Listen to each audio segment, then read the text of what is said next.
Hello? Hi, is that Cosmo there? Yeah? Hi Cosmo, it's football. Guess what? What? I'm coming home.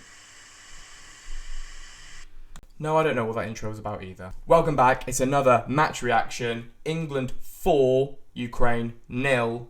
And let's talk about it. First and foremost, Gareth Southgate, props to you. Thank you very much for getting us to this position. You, my friend, are amazing, and I will eat my words. You deserve to be the England manager. You more than deserve to be the England manager. You should probably get a knighthood after this tournament if we win this.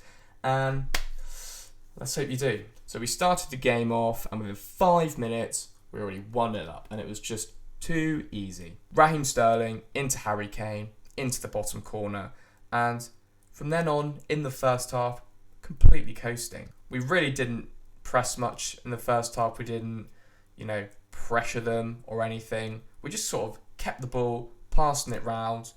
Not really any scares. One time when Jordan Pickford had to make a save, but realistically, we were in control for most of that first half, and it was brilliant. It was a very professional performance from us. We come out in the second half, and immediately we look different. This was an incredibly dominant England performance, and Ukraine just didn't know what hit them. They just didn't know what hit them. Luke Shaw on that left-hand side, what a player.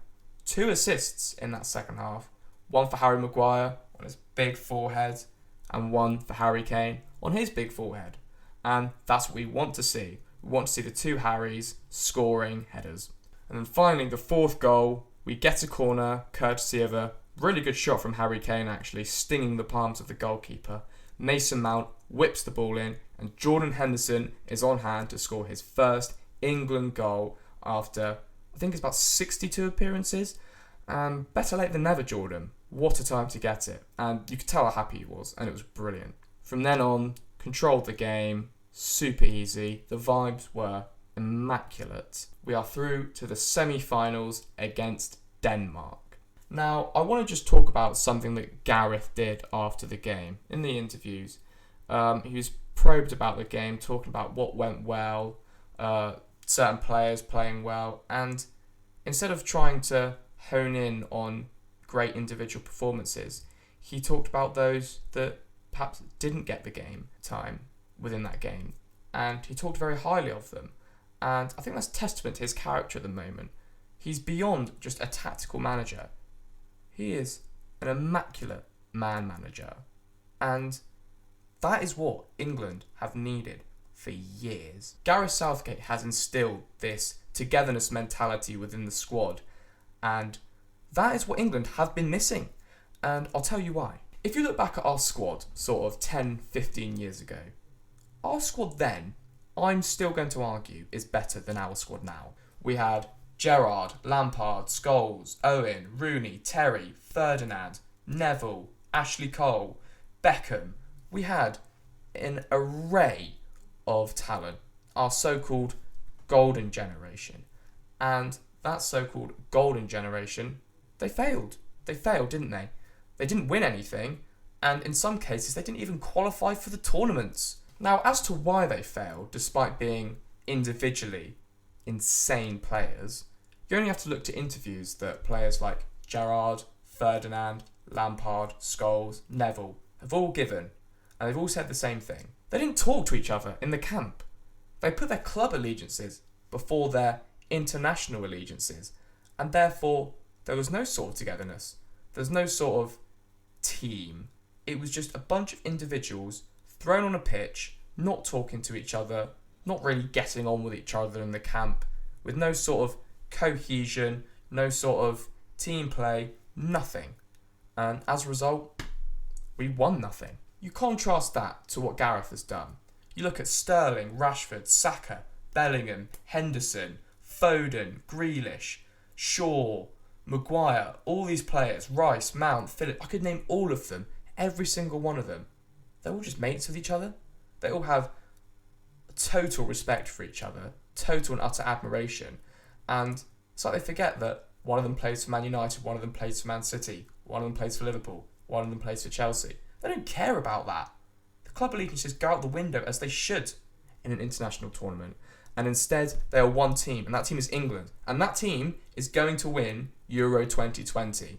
Now, who stands in our way? First of all, the semi-finals, Denmark. And what a team Denmark are. To overcome the adversity in their group stages, the Christian Eriksen incident where he had his cardiac arrest, then losing to Belgium as well after that loss to Finland, and they're in the semi-finals, and they are an amazing team and they deserve it. If we do lose to Denmark, which is a very big possibility because Denmark are a good team, I want them to win the whole thing. I would love it. I'd love to see Denmark win the whole thing if it isn't England. They played against Czech Republic in the quarterfinals and they dispatched them in that first half. First half, excellent.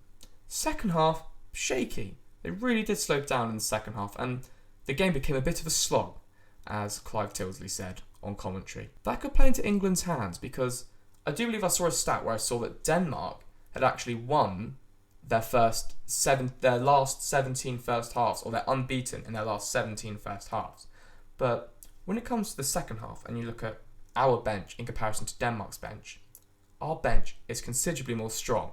We have Jadon Sancho, Phil Foden, Jack Grealish, Bukayo Saka, Raheem Sterling, Marcus Rashford, Calvert-Lewin, Mason Mount, all these attacking players, and obviously they're not all going to start. Half of them, if not maybe even more than half of them, are going to be on the bench. So to bring them on when the Danes are tiring, it's going to be big. Now, the last time we played Denmark, we actually lost 1-0, and you've got to cast your minds back to October. We lost 1-0, and Christian Eriksen was the one that actually scored. And I believe Harry Maguire got sent off quite early on in that game.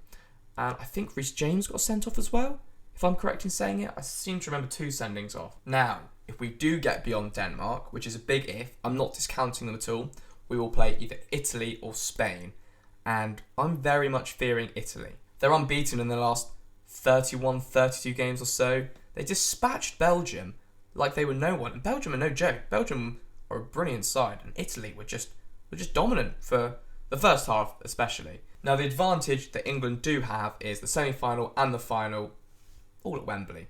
Love to see it. Home support. Some say it's corruption. Some say it's luck. I would just say you got to make the most of it. It's not the England players' fault that it's at Wembley, is it? And I'm pretty sure only 2 host nations have actually won the tournament within the past 40 years or so, and I think that was France twice. I would be lying if I said this wouldn't give us an advantage, and we've got to capitalise on that advantage. We've got to make the most of it. We've got to win this competition. Otherwise, it is a failure from here on out. Now, Gareth Southgate has done brilliantly well, and I definitely want to see him kept on after this tournament. That's not a conversation anymore. He deserves his new contract that he was going to get. And whilst everyone was up in arms about it originally, including me, he's earned it. He really has. So let's see if he can bring it home and finish off his good work. As for my starting lineup against Denmark, I'd stick with a 4-3-3. The only thing that I would do is swap Kyle Walker for Reece James, just because I don't think Kyle Walker is our strongest right back. And I would maybe swap Declan Rice for Jordan Henderson, just because Jordan Henderson was a lot more progressive when he came on, and despite playing half an hour less than Rice, he had actually made more passes and he grabbed his goal, so he's got that momentum going, and I would like to see him partnering with Calvin Phillips. But if Rice does start instead of Henderson, that's totally fine, I get that, and I'll be happy with it. So yeah, to sum up, England versus Ukraine, domination, love to see it.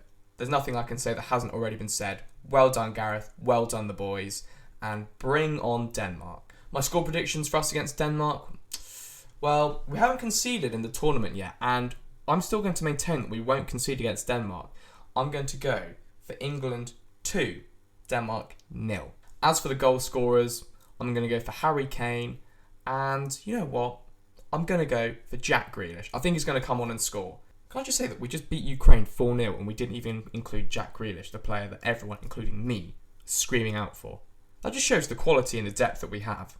But yeah, that's the video. I don't really need to go into any more details on it. We're playing brilliantly. Need to carry on doing what we're doing, beat Denmark at Wembley, and then beat the winners of Italy versus Spain at Wembley, and the competition is ours.